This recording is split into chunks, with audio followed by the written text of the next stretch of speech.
أحمد، كرة مقطوعة بالمنتصف، محاولة لا معين، تنقطع من مصطفى، عادت من جديد. فهد، معتز، ايتيبا، مرة أخرى لايتيبا، حسين جبار، عرضية عالية خطيرة، الله!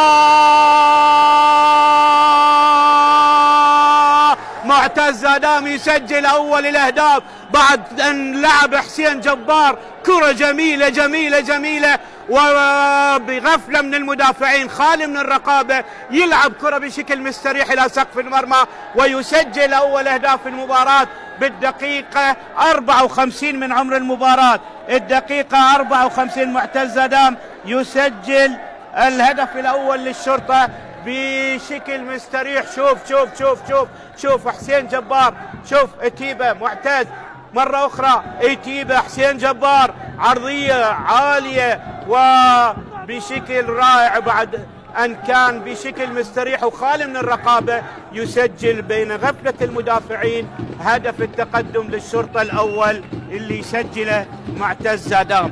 معتز أول أهدافه هذا الموسم يسجله في شباك نادي الموصل. 1 الشرطة لا شيء الموصل. وأذكر بنتيجة الذهاب 3-0 لفريق الشرطة.